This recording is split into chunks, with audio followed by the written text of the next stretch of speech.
ಏನೋ ಸಂಕಟ. ದೇವ್ರ ಮನೆ ದೊಡ್ಡ ಬೀಗ. ಯಾಕಮ್ಮ ದೇವ್ರ ಮನೆ ಏನಕ್ಕೆ ದೇವ್ರನ್ನ ಪೂಜೆ ಮಾಡ್ಲಿ ತರ ನಾನು ಏನಕ್ಕೆ ಮಾಡ್ಬೇಕು ನೋಡು, ಎಲ್ರನ್ನೂ ಕರ್ಕೊಂಡ್ಬಿಟ್ಟ. ಅವ್ನ ಕಾರಲ್ಲಿ ಹೋಗ್ತೀನಿ, ಆದ್ರೆ ನಾನು ಇಳಿಯಲ್ಲ, ಕಾರಲ್ಲೇ ಕೊಡ್ತೀನಿ. ಇವ್ರು ಹೋಗಿ ಬಾಡಿ ಸೌಂದರ್ಯ ಅವ್ರ ಜೊತೆ ಅವಳ ನಿಜವಾದ ಹೆಸರು ಸೌಮ್ಯ. ಅವತ್ತು ಮನೇಲಿದ್ದೆ, ಯಾರು ಫೋನ್ ಸೌಂದರ್ಯ ಹೋಗ್ಬಿಟ್ರೆ ಎಲ್ಲ ಹೋಗಿರ್ತಾಳೆ ಅಂತ ಹೋಗ್ಬಿಟ್ಲಂತ. ನನಗೆ ತಡ್ಕೊಳಕ್ಕೆ ಆಗ್ಲಿಲ್ಲಪ್ಪ.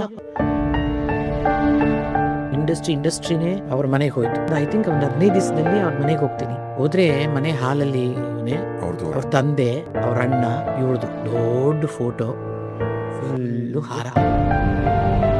ದೇವ್ರ ಮನೆ ದೊಡ್ಡ ಬೀಗ.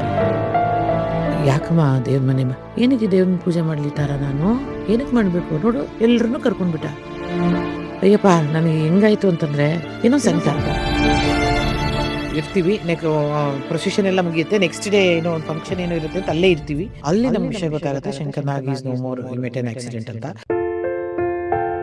ದೇವನು ಚಂದ್ರ ಇವರಿಬ್ರು ನನ್ನ ಮನೆಗೆ ಬರ್ತಾರೆ ಕರ್ಕೊಂಡು ಹೋಗೋಕೆ. ಅವ್ನ ಕಾರಲ್ಲಿ ಹೋಗ್ತೀನಿ, ಆದ್ರೆ ನಾನು ಇಳಿಯಲ್ಲ, ಕಾರಲ್ಲೇ ಕೊಡ್ತೀನಿ. ಇವ್ರು ಹೋಗಿ ಬಾಡಿ ಎಲ್ಲ ನೋಡ್ಕೊಂಡ್ ಬರ್ತಾರೆ. ನನ್ಗೆ ಅಲ್ಲೂ ಶಂಕರ್ನಾಗ್ ಬಾಡಿ ನೋಡೋದು ಇಲ್ಲ. ನಾನು ಆ ಥರ ಗ್ಯಾಪ್ಸ್ಕೊಳ್ಳೋಕ್ಕೂ ಇಷ್ಟ ಇಲ್ಲ ಅವ್ರನ್ನ. ಇವ್ರು ಹೋಗಿ ಅಂತಿಮ ದರ್ಶನ ಮಾಡ್ಕೊಂಡು ಬರ್ತಾರೆ. ಅದೆಲ್ಲ ಶಾಕಿಂಗ್ ಒಂಥರ ನಮಗೆ.